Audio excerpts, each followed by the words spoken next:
Hello, Ryan Garland. I am your host of The Paradigm Shift. I cannot wait to expose the true inner depths of institutional wealth building and how to dig deep into real estate investing.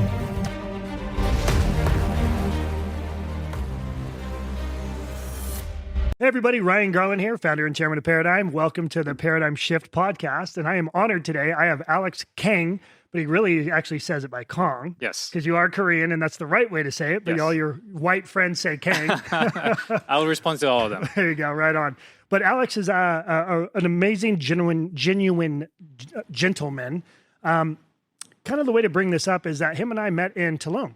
Yeah, 2 weeks ago. Yeah, 2 weeks ago. And we just totally hit it off, and I had a chance to speak there, and he had a lot of good, he's one of the guys that has two ears and one mouth. And I really want you to hear kind of his background because he came from the corporate world and really kind of stretched out his arms and decided to get into the entrepreneurship and business ownership. And he has a CPA background, and I'll let him speak for himself. But, you know, I think that's really important because I use CPAs. I love those corporate guys. I need them in my private equity space.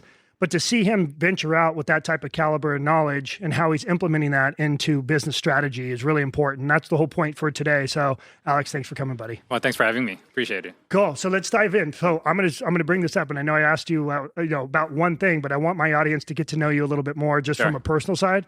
What's the hardest thing you've ever had to overcome? Yeah, I know you asked me that question 2 hours ago, so I've been thinking about this a little bit. But I think like really. What set me as what gave me the foundation of who I am today was when I decided that I would move from Korea to Canada. So my immigration story, really.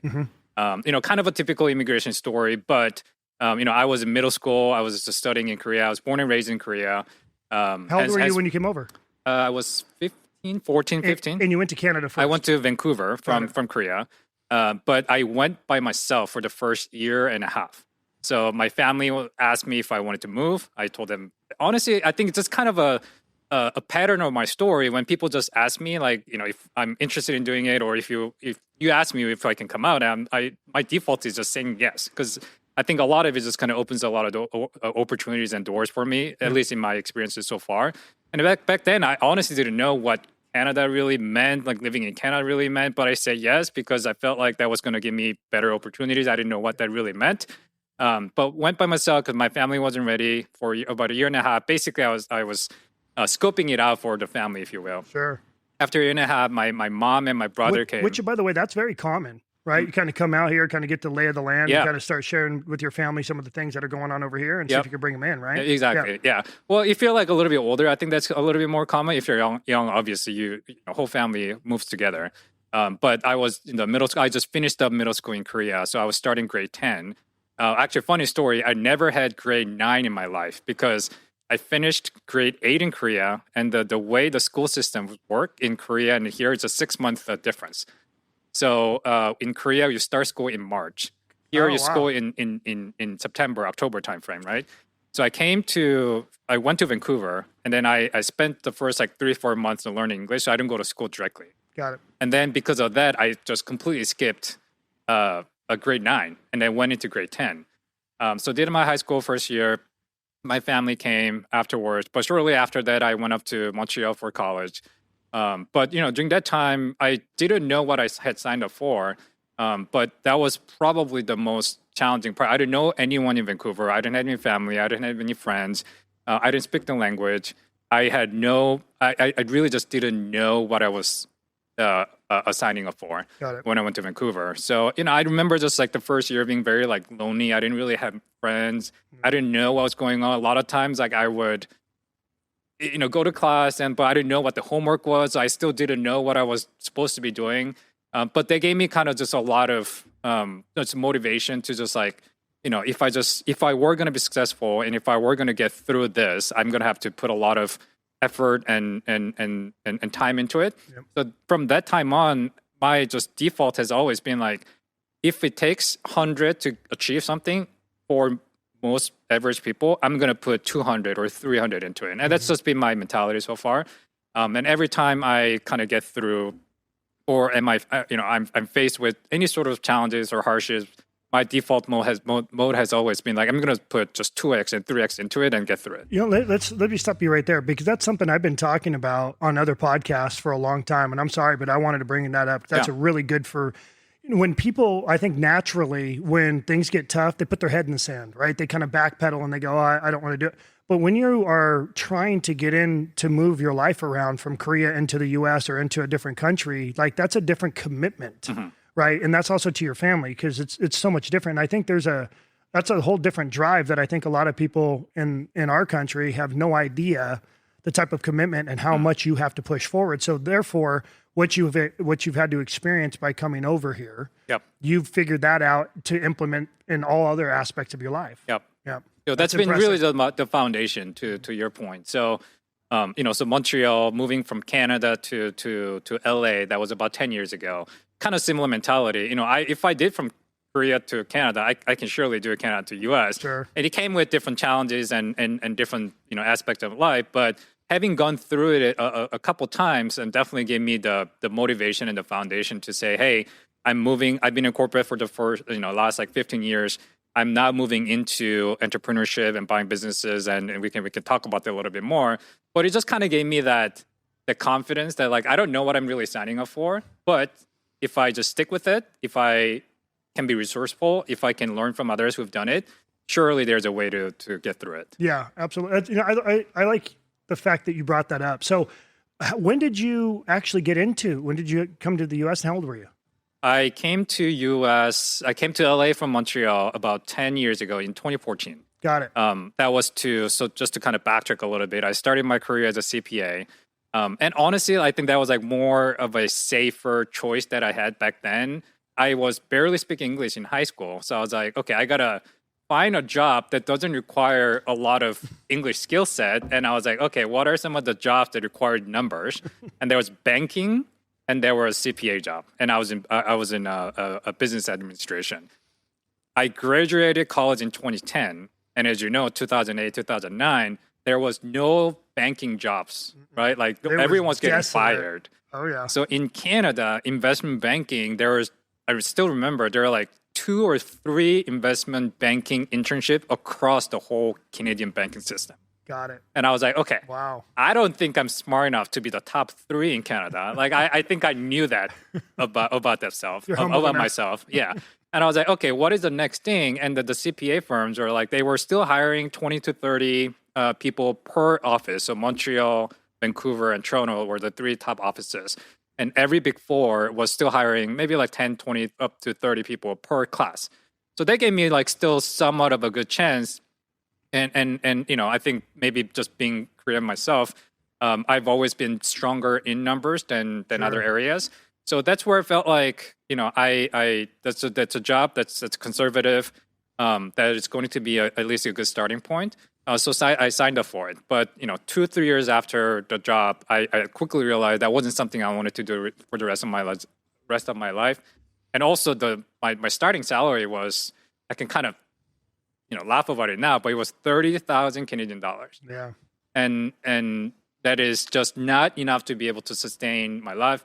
Sure. Also, funny enough though, like long story short, if I kind of just stuck with the CPA job, I think the outcome also could have been a little bit different in that, because I was looking for CPA firms to buy at some point, but we can talk about that a little bit. But so it really kind of got me to like trying to figure out after 2-3 years of CPA, what other path can I explore that is going to get me out of the kind of auditing CPA job. And I saw really 2 paths there. One was a lot of people exited into corporate finance and exited into kind of being an accountant and at a corporate job. And when I was looking at them, I was like, I don't know if that's the life that I designed, that I desire in the next 5 to 10 years. Sure. I guess there's really 3 parts. One, and the second part is that if I stuck with the CPA job, then I'm looking at the partners and other senior partners. I'm like, do I want that life in my life? And the answer was obviously no. Yeah. So number 3 was I just had always this, notion of coming to the U.S., an American dream, and maybe I got sold a little bit. But I just always wanted to come to the U.S. And MBA was really the good tool, and really one of the only ways that I found to be able to come to the U.S. on a student visa was to get my MBA. So I started prepping for MBA, took the GMAT and all of that, got into UCLA. That's where my MBA. And I still didn't know what I wanted to do. So I signed up for a consulting job. And, to me, that was... do what you got to do, man. Yeah, yep. To me, that was like, okay, if I did it... Because, really, I've been only exposed to accounting world. And I didn't even know what kind of functions or jobs are out there. So I just wanted to go out there, learn as much as possible. Consulting felt like the most natural path to do it. So did that for another few years. And then over the last 4 or 5 years, I was in the software space.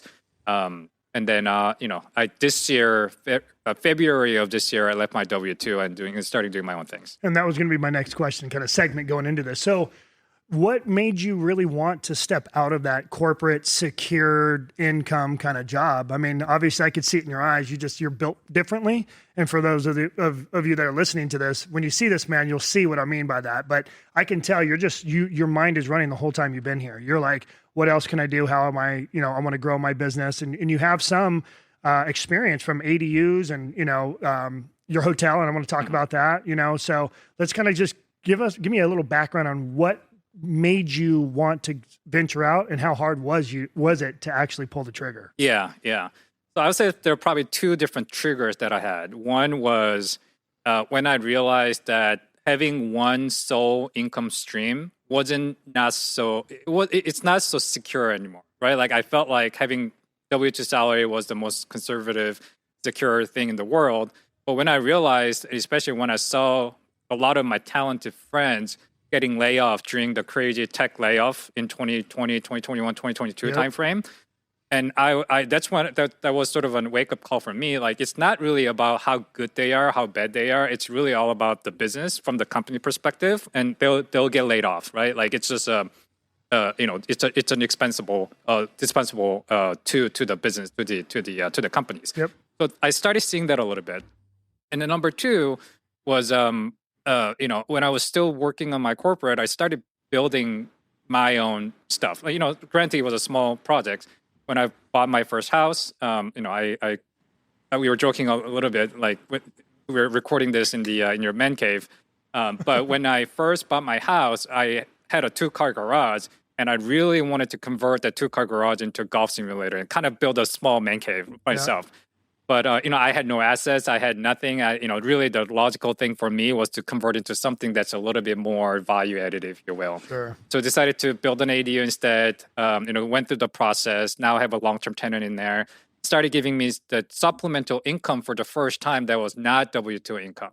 And it's not really difficult to think about how that can be life-changing for you, but it was life-changing for me because now I had certain percentages of my total income coming from this ADU rental, and that was a wake-up call for me. And I really enjoyed the process of building the ADU. I really enjoyed having, my house appreciated value because of the addition of the ADU.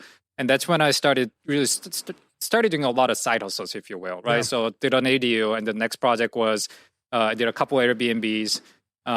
And then after the Airbnbs, I was thinking to myself, like, do I want to continue to build more Airbnb portfolio, or is there something else can I do? And that's when I got introduced to the concept of hotel. And, it was essentially just supercharging Airbnbs and then having multiple Airbnbs under one roof. That made just a lot of sense from just management perspective. It's just one deal, it's one team that's managing it.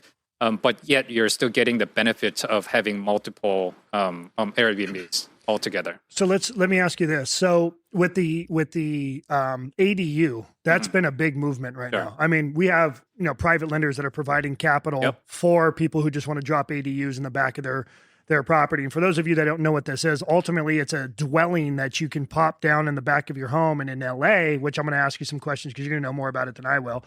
But in LA, let's just say kind of the old way of development, they were kind of, skinnier lots where you'd have a detached garage in the back, right? And then people would, over time, start remodeling it, tie the houses together, build a pool, or put an ADU in or both, right? And so therefore, it became such a big movement for cash flow, kind of a granny flats, kind of an extra dwelling. You can rent it out. You can get more square footage and sell the whole property for more for a small investment. So let's talk a little bit about that, because I haven't had anybody on my podcast yet that had experience in ADUs. Okay. So just give us a little background on ADU and kind of what you experienced on that investment. Sure. I think ADU is probably one of the safest investments that you can make, especially if it's your primary home. And the reason I say that is because my experience with my ADU is that, to your point, it was a single family house with a detached garage. Our garage is 2-car garage, about 500 square feet. Not a big, not a standard 2-car garage. Yeah, standard 2-car garage. I could have converted into golf simulator in the man cave, and they probably wouldn't have any added value to my house. Right. Now that because I've gone through the process of actually getting permitted and then doing the construction, what that did was that now the 500 square feet of the ADU is getting added to my entire house square footage. Mm-hmm. And as a result of that, the value per square footage has gone up because now I've added about 20% of the entire house with the addition of the ADU. And what's crazy is that, I've done thousands of loans through private money, and a lot of it when I was funding in LA was just doing additions to the house to get those type of additional returns and increase in value. Mm-hmm. But this is kind of one of those things where you can mitigate this and the headache and the stress of remodel. Because when you do an addition, you're kind of remodeling the whole house. Yes. So if you have a house that's in decent condition, sometimes you just want to do paint, carpet. You don't want to pull any permits for that. You just drop an ADU. Yep. And then you're getting immediately returns, and you can buy these things. In some of the cases, you could buy these things and drop them right in, and now you got the square footage. You just got to pull your utilities and make sure you got grading done. And so it's really, with a small investment, you can increase the value of your house. So it's kind of the same thing of flipping, just another model. So instead of just going in and flipping and doing, again, a full addition and remodeling the whole house, you can literally come in and drop an ADU and get an increase in value. Absolutely. So in terms of like a number, because I'm a numbers guy, right? Like in terms of the numbers, so I made my investment back in 3 years of renting it out.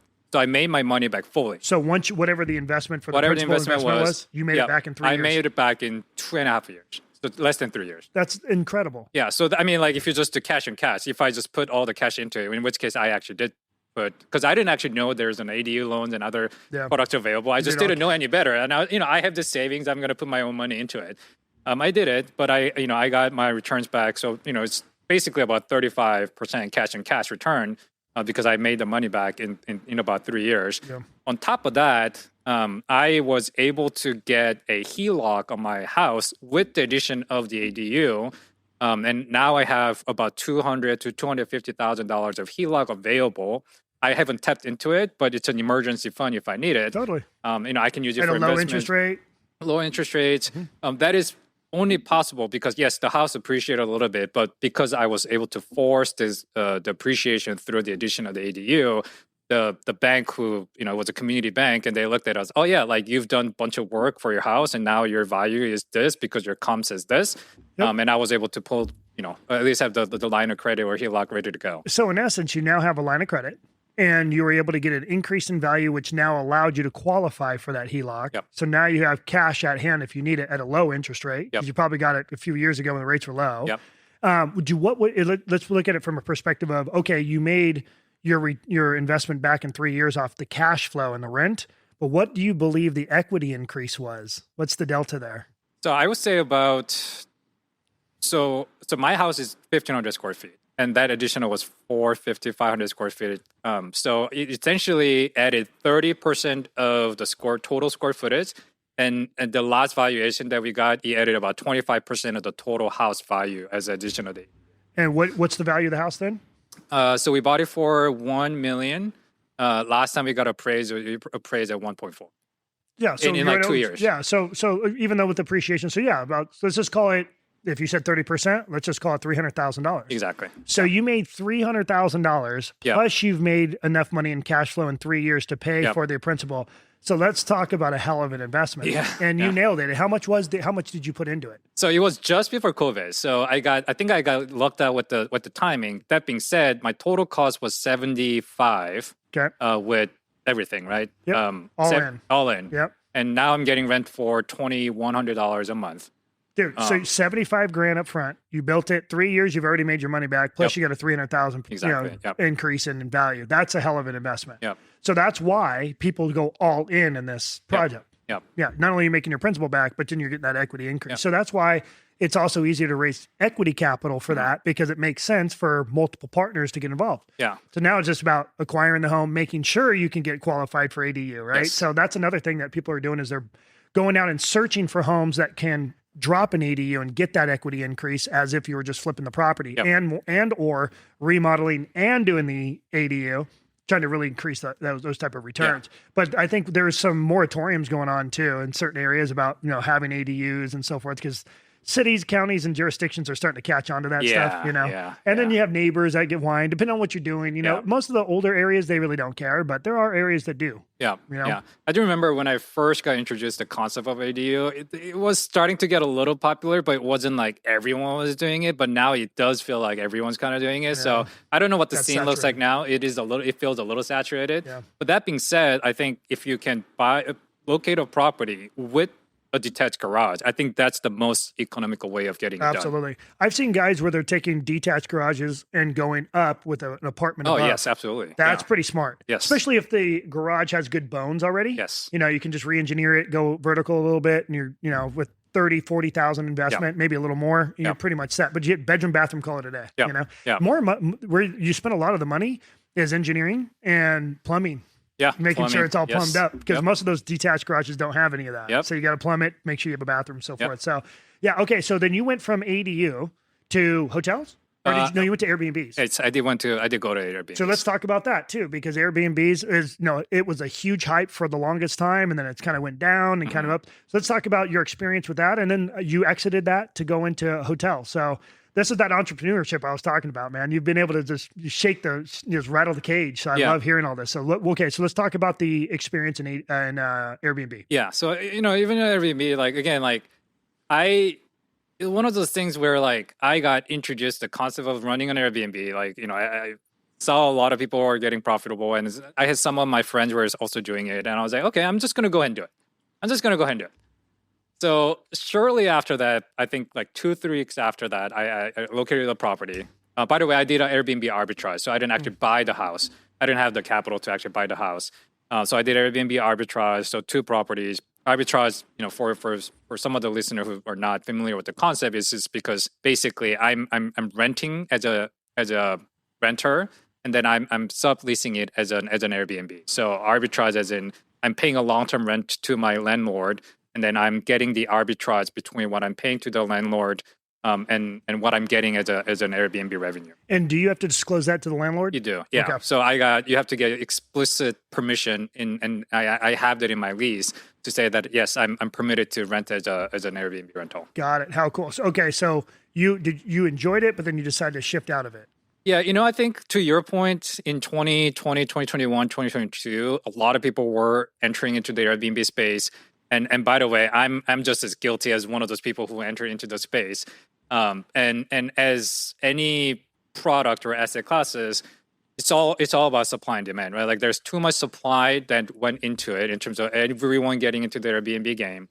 Also, during COVID in 2020, 2021, everyone was desiring to stay in different Airbnb in different stages because everyone was locked down. As we all came out of COVID, the demand went down because now people were actually free to do whatever they wanted to do. The supply stayed the same. So that meant Airbnb host power, the control went down significantly in terms of the pricing power, in terms of, what they can demand to the guest.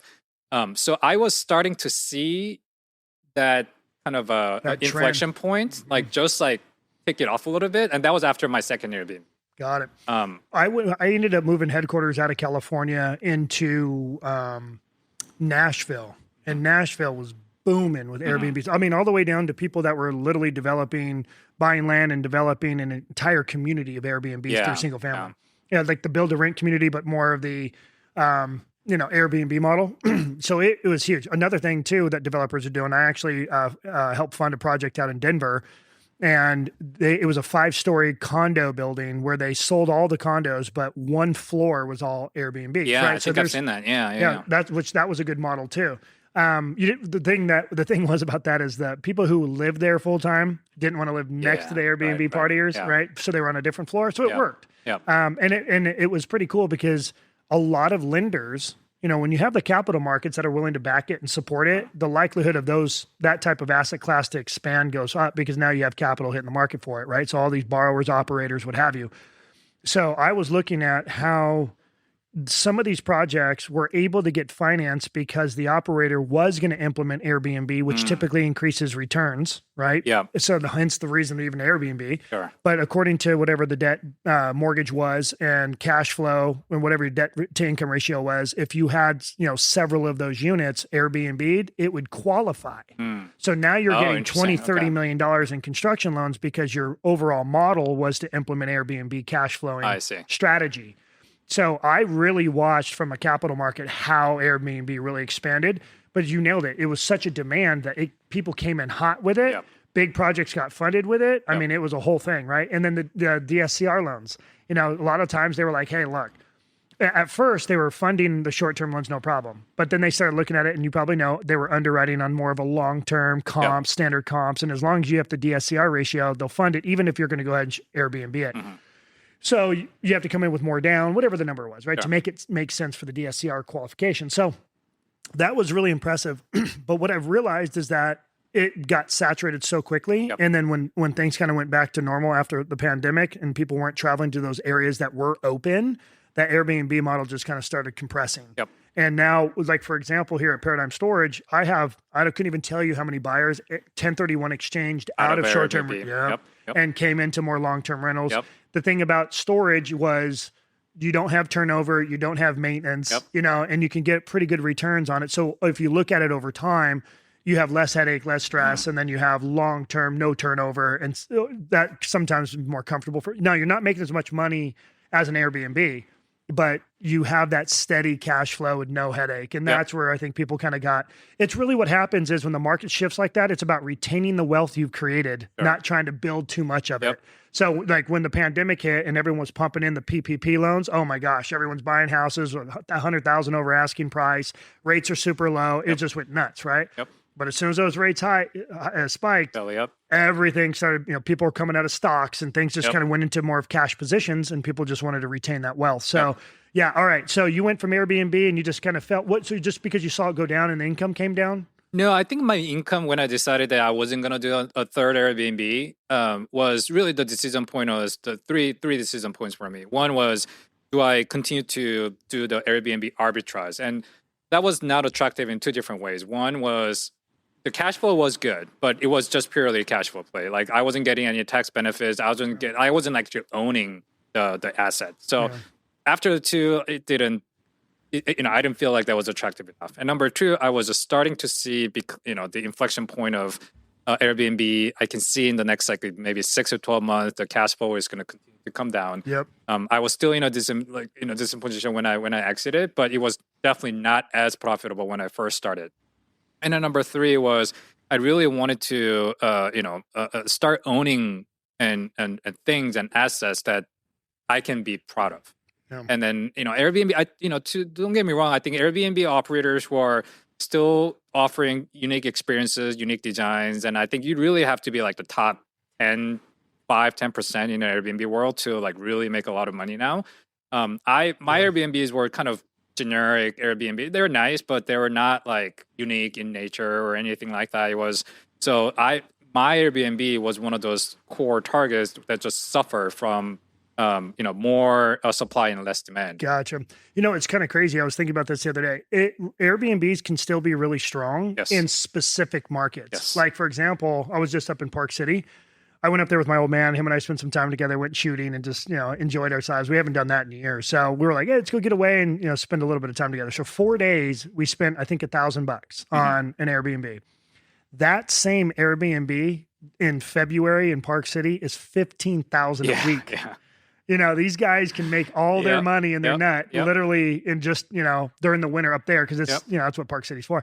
And then you have Sundance, even though they're going to move, it's still like kind of like recreating out there. It's impressive. But I mean, talk about craziness. So certain areas you could still do very well on Airbnbs. Exactly. Like, it's my Airbnb wasn't like a 15 grand a week type of Airbnb, but my ADR in the summer was 500. It would go up to 650 a night. Wow. And funny enough, it's mostly the folks in Arizona traveling to San Diego who want to just get away from the heat. heat, and then they'll just pay whatever, right? Because there's not enough Airbnbs to stay in. And they don't want to go to a hotel. They want to stay in an Airbnb. Yep. Now, the winter time comes. My ADR is like $150. Oh, so just to get something in there. Yeah, it's just $150. I'm barely kind of making the rent. I'm barely breaking even. So all my money, extra profit came during the summertime and maybe some holidays. Got it. So you try to keep a little bit of a reserve just in case you have some dry months. Yeah, good for you. Yeah, and I think I noticed too, like certain areas, it's really about the experience is what it sounds like to me. If you have like a hell of an experience or a lot of rooms and people can kind of get a ton of people there, they're traveling, friends, family, whatever. That seems to be the ones that are working. Yes. But those kind of those just like you said, that core kind of 3-bedroom, 2-bath stuff just isn't trading that well. Yeah, good. Okay, so from there you went over to hotels. Hotels. Let's talk about that one because that one seems to be pretty good for you. And I know you're going to look at buying businesses, so we'll go to that too, and then we'll kind of sum it up. Sure. Yeah. So the hotels was again like it was more like my decision point of more Airbnbs or something else was really my different decision point.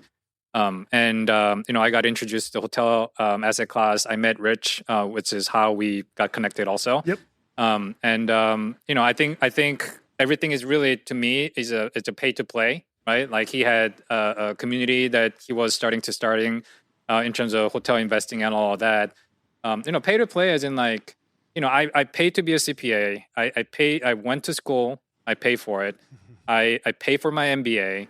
Every time I felt like I leveled up, I paid to get in. So I was like, okay, community, great. Hotel, I know nothing about. I'm going to pay to get into the community. Yep. So long as I can justify to myself that there's going to be a return. And that return to me was as long as I buy one hotel from just whatever I learn or community or learning or people that I meet through this group. You got to monetize it. Yeah, it's gonna pay itself. Sure. So it's kind of similar story as like when I decided to come to Canada. When I met Rich, like 2 days after I signed up, and 2 days after I was in the group. It wasn't like a super cheap group either, but like it was a decent amount of investment. But I was like, okay, I'm gonna go there. I'm gonna spend my next year or two minimum learning about hotel, and then this is how I'm gonna dedicate myself. I gave myself a year to buy a hotel. Funny enough, I don't know, maybe it's like goals and timings kind of things, but literally a year after I joined the group, like 365 days. I can't Literally even like joke.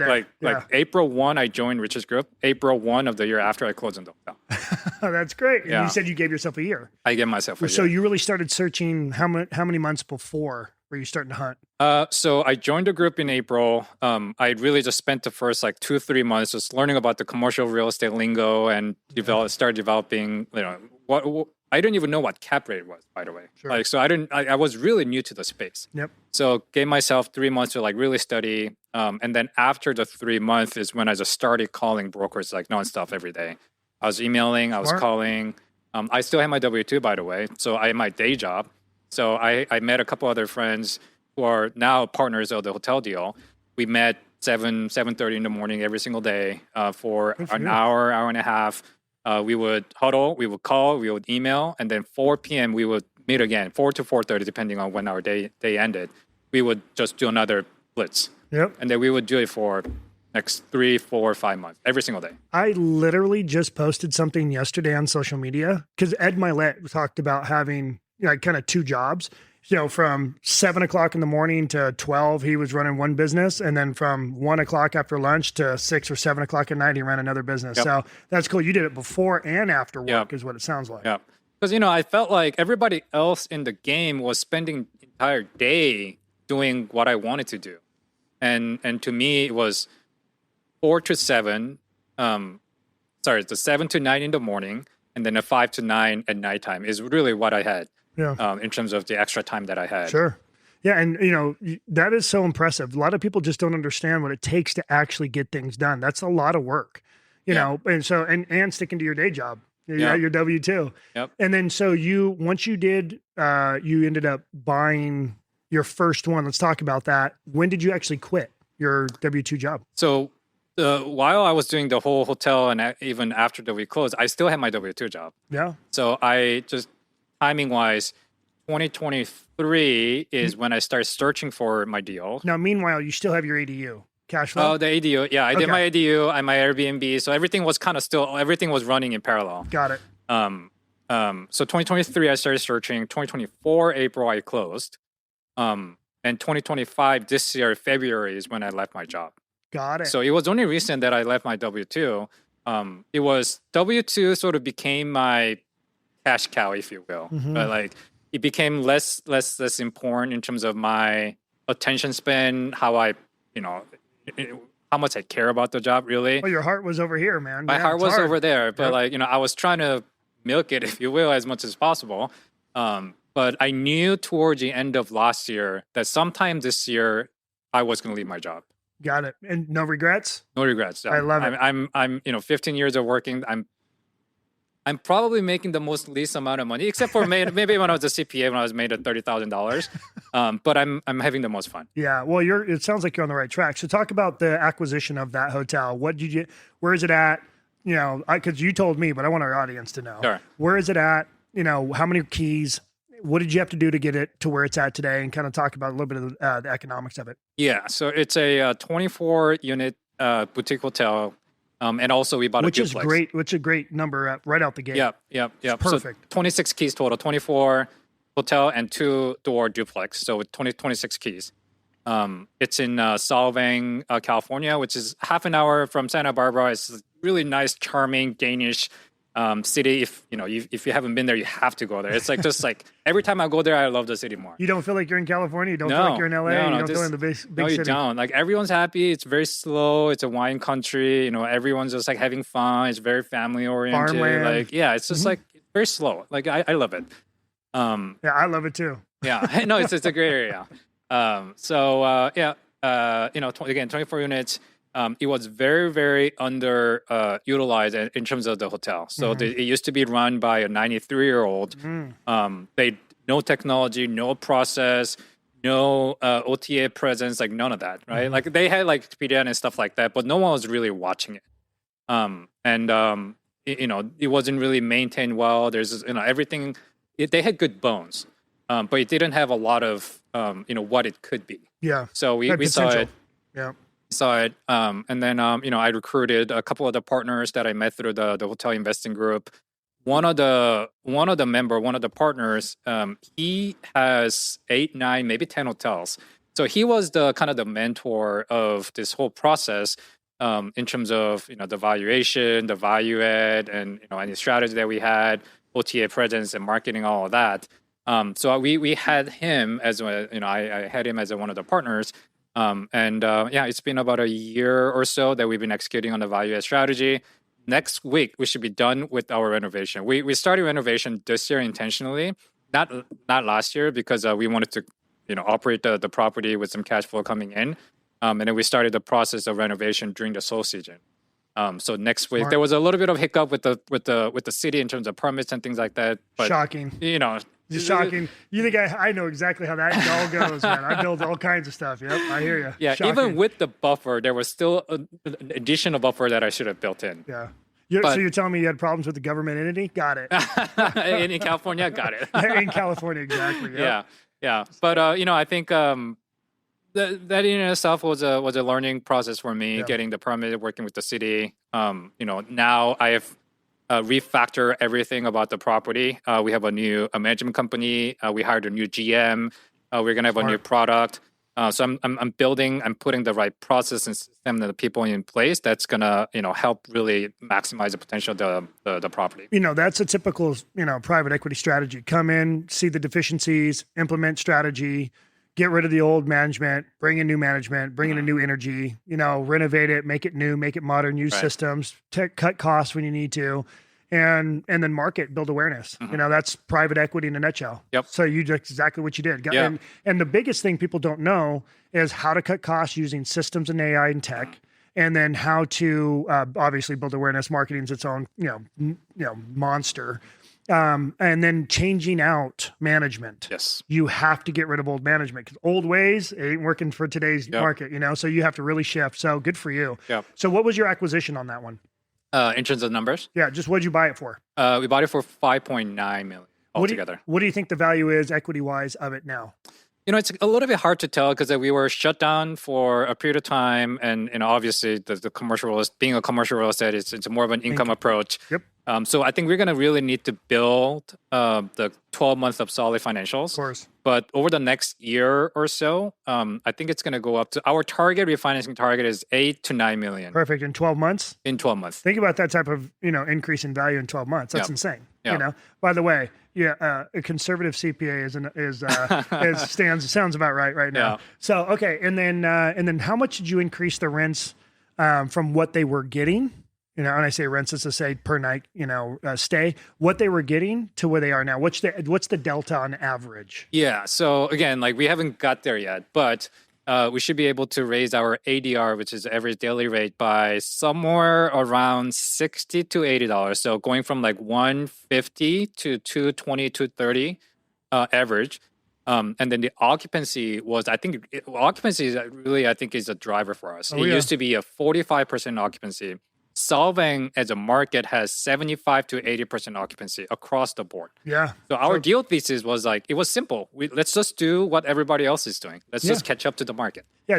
Sometimes just, they say if you are a builder, don't overbuild, right? Sometimes if you go too far, too big, you're not going to get the valuation you want. Yeah. Unless you're in a niche market and you have a lot of money to burn, right? And you can ride Sure. and really build awareness and create some sort of environment people want to go to or an experience. But if you have something that's kind of down the middle of the fairway in the same category as most, and you're trying to just get to that 70% occupancy, don't go too far. Do exactly what everybody else is doing. I don't need the property to go 90% plus occupancy. I would love it if we can get there. Sure. But if we can get to 70%, everyone involved in this project will be happy. There you go. And that's the best part is because really what you're doing is you're tracking the data. You're eliminating the emotion and you're looking at the data. And if you can get to what everybody else is doing, you're making money. So buy low, sell high. I'll tell you one funny story. So I knew all about this data point because Solvang actually publishes the all occupancy data, ADR data through the TOT reporting. Perfect. So that was objective data. But what's skewed in the data is that you don't have an individual comp. You don't know what hotel is making how much. Just giving you an overall average. Yeah, just going to over average. Mm-hmm. So there could be a 1-star hotel that's making $50 in ADR, and there's a 5-star hotel that's making $1,500 ADR, and it just kind of skews, right? Got it. So that's hard. That is hard.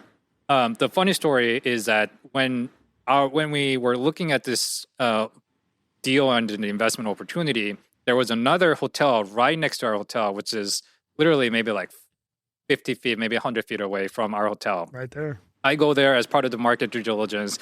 I was visiting all the hotels nearby, just trying to get any information, right? I asked the hotel from manager, what's the ADR look like? What is their shoulder season? What's their high season? What's their low season? What's your ADR look like? They probably didn't know. Someone would, surprisingly, a lot of people actually did know that. Good. But the one that was right next to our property, specifically, she literally just gave me, show me their systems. Wow. And literally show me their financials.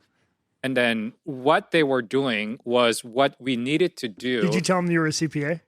No, I was just telling them that I was doing a market study in the hotel space because we don't know whether we were going to actually buy this or not. Smart. And I wasn't lying, but at the same time, we weren't all under contract either. Yeah. So I told them what I was literally doing, which was doing the market study. Go there, but it's the hotel of the next hotel is a 24 units, same size, but half of the units are renovated, the half of the units are not renovated, and they were still doing the revenue that we needed to do post renovation. Wow. At the ADR and in occupancy. Sure. And that kind of gave me the confidence. And we actually have better space in terms of we have more space than this potential competitor or the neighbor property. And post renovation and putting the right the team and process in place, that sort of kind of gave me a conviction that this project is going to be successful. Love it, man. So you got a hell of an increase in value, at least your projections, and it sounds like I don't think a lot of people, I want to touch on this because this is important. To do boots on the ground market studies is really where you're going to get the data, because you can go pay for a third party market study all you want. Sometimes they're not going to be able to pull that data. It's going to be a scrub of some sort of, Google. Yep. It's really what it is. All these different sites that may have some data and they're just scrubbing it and trying to give you an overview, right? To do and door knock is a whole nother level of data. And I think it's a testament to how you're really trying to put this together, mitigate risk, and really know what your neighbor's ultimately getting. And I think that's huge that you mentioned that half of it was renovated, the other half wasn't. And if you're still seeing that type of occupancy rate, that's huge because you now know no matter what, even if you have a little bit of a tired product, you're going to do well. Where a lot of developers, especially guys like me, so like let's say, for example, I'm building an apartment. Depending on how big the apartments are, as far as how many units I have, the dollar amount and location, of course, but depending on the type of product, for example, windows I'm putting in there will determine on who my end buyer is going to be, believe it or not. Sure. Because if I'm building to sell and I'm not looking at a long-term hold, whoever is going to buy it typically is going to look at it from a long-term hold. And what they're going to kind of pay attention to is renovation, cleaning up, management, maintenance. Yes. If you can create, space where you have less maintenance, your return profile looks more promising. Yep. And so that's something that a lot of people don't really pay attention to is that's how, a good point. Yeah. So if you have, once you get into the institutional play, like let's say you had a 200 key hotel, you're going to be looking at it from that perspective going, hey, we're going to renovate this. You guys are looking at it from a long-term play. Yes. So you guys have this as long. So what was the terms on that one? What do you mean terms? The return profile for your investors. So ours is going to be 7 to 10 year hold. And we bought it for 5.9. We're hoping to refinance around 7 to 8 million. And exit around 10 to 12 million will be our target. Now, when you acquired it, what kind of mortgage did you go with? Because you went after debt, correct? Yes. Okay. So did you end up getting like a regular bank debt? Did you go with a private money loan? What did you end up doing? Yeah. So that is where I think what made this project also kind of interesting. So so we had two different assets, if you will, a duplex and a hotel. Oh, that's true. You had commercial and residential. Yes. Yes. On the hotel side, we got about 30% seller financed at a 5% interest only for the first 2 years and 6% after 3 years. So that was a killer deal. Killer. And you then can't get those rates? Nope. Not with a 30% seller carry. Yep. And then the 50% we got bridge lending because we knew we were gonna refinance out of it. And that's cool because that stands alone and it's residential. So you have a lot more options. Yep. Yeah. So renovate it, get the increase in value, refinance just that portion of the asset. Yep. You got the seller carry for the other, was it 24 units on that one? 24 keys? Units. And then 2 keys on the resi. So on the residential side, similar story, 30% seller financed, but we actually took over the seller's mortgage as a sub two. So there was 2 mortgages originally then? There's one mortgage. Okay. That we basically just took over the payment of the mortgage on behalf of the seller. So you assumed it? We assumed it, yeah. How cool. Yeah. I'm actually working on a deal to try to assume a $9 million mortgage right now. Oh, there you go. Yeah. So, and not all the time can you do that. So you had to go to the bank, disclose what you're trying to do, assume it, qualify, and they took it right over. Yep. How cool is that? Yeah, it's a 4%, 30-year arm. It was a great deal. And so he got a 1% delta. So he got a yield because you said 5%, right? No. We just took it over. So he's not even making money off the mortgage. Oh, so it's the carry that got 5%. Yes. Got it. So that 30% carry, in essence, the down. Yeah. How cool is that, man? So that made the deal a lot more attractive. Yeah. Oh, for sure. Because you don't have a huge debt piece that you have to cover. And then that almost guarantees, it does, it makes the numbers pencil better for his returns. Mm-hmm. So now he feels more comfortable that you're going to get it because not only does he already know the rents or the income he produces now, he's seen someone who's not tired. He's got the young back. He's 93 years old, right? You say he's 93 originally? There's a manager. And then, you go in, renovate it, generate more income. He's got a guaranteed cash flow. Yep. Yeah. Exactly. And he doesn't have to worry about the debt piece or any of that stuff. So he's probably making the same amount of money on a 30% carry as he was on managing and dealing with the headache of it. Yeah, exactly. Yep. Is that kind of where it landed? Exactly. Yeah. So now it's a win-win for everybody. It is a win-win for everyone. So that's the strategy. Yep. So when you go in to negotiate, it's like, hey, listen, boots, ear to the ground to the owner. And especially with the smaller boutique stuff, I've learned that there's some sort of connection to it, especially if they owned it for many years. They've raised their family with the income of that, and they've had all these experiences. They've had it for 20 years or 30 or more, whatever. He's 93 years old. How long did he have that thing for? I think he had it for backtrack a little bit. The manager of the hotel was the mother of the owner. Oh, okay. Wow. Okay. Yeah. But he is 60, I think around 60 years old. But he's had it for 10, 15 years, if I'm not mistaken. Okay. But he didn't really put anything into the property. Kind of kept it as is.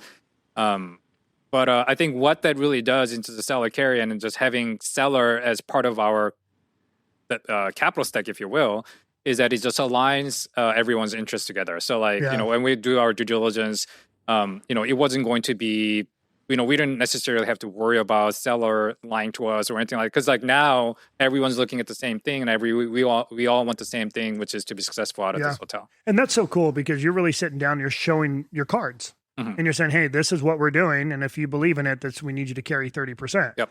And if they're going to do that, and that's a lot of skin they're leaving in the game, they need to feel comfortable. Yeah, especially for the first timer like me, who are like getting into the game for the first time, like having that sort of assurance was very, very helpful. And then really at the end of the day, he can always help if something were to come up. Yep. If something's going to get rough, they're like, hey, you're sitting on the board, dude. I need you to help me, Yep. So that was like kind of a side benefit that we were potentially hoping for, is that we knew that he had a couple other hotels, so maybe down the line, if we can continue to make the debt payments to him, that he'll be potentially selling his hotel, other hotels, or maybe he'll become investor. We, still keep in touch with him, checking with him from time to time.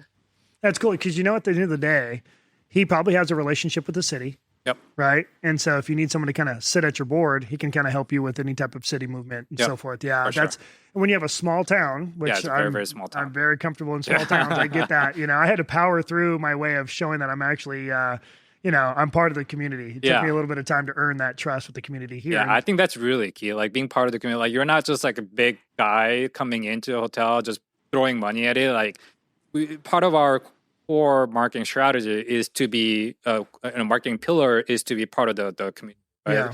So we're reaching out to different vendors and we're looking at different partnership opportunities. We want our hotel to be blended into the city of Solvang. Yeah, and you have to.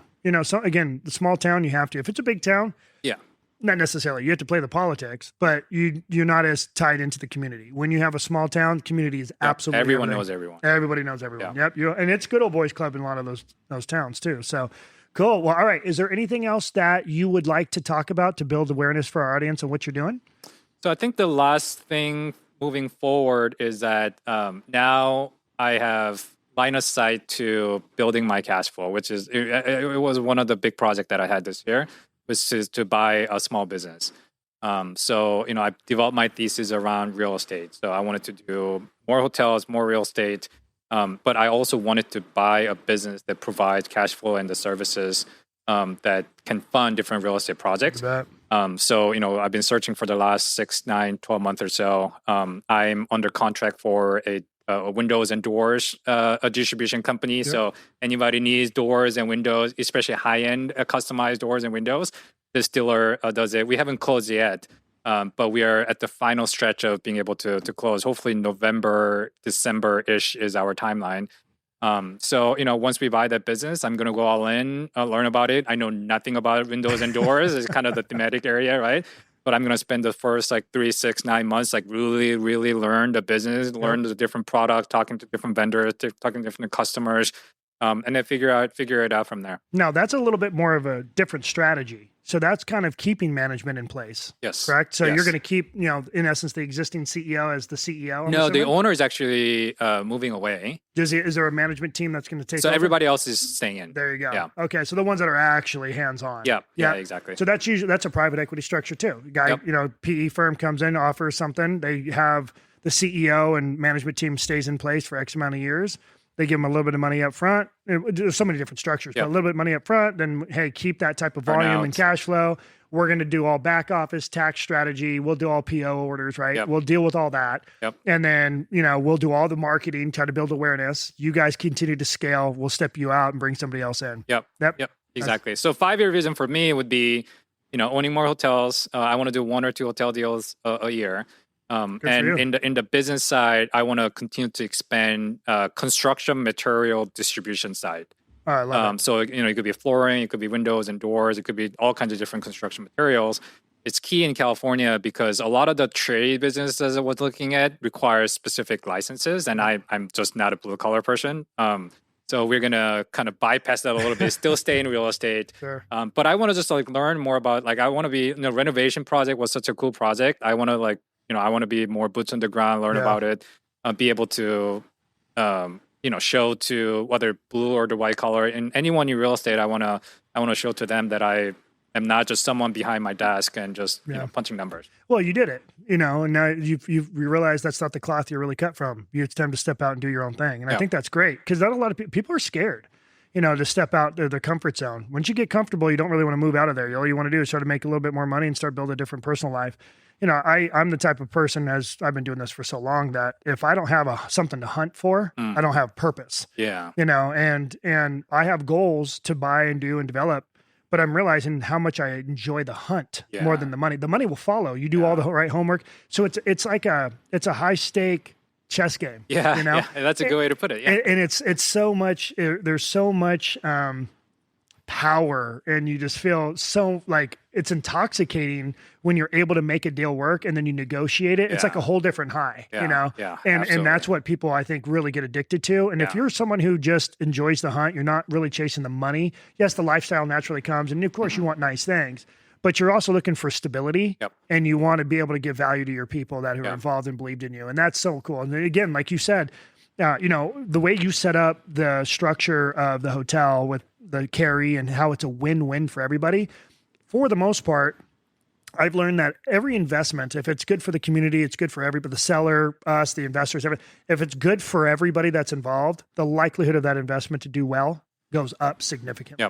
And so that's really cool. And I love the fact that you got outside your comfort zone. So kudos to you, man. Appreciate it. So how can my audience reach out to you, especially when you're about to open up the window, which is funny because when we walked through Dover today, I was like, you saw all the stuff. I was all custom windows, everything else. So it's perfect. It's right. And honestly, I think that's the way the world's going to go. A lot of spec home builders, as you know, I do financing for ground up construction, a lot of spec builders, and those are all customs, right? Mm-hmm. So I would love for my audience to reach out to you. I have framers and I have all the guys that have also been on our podcast. They're going to probably listen to this.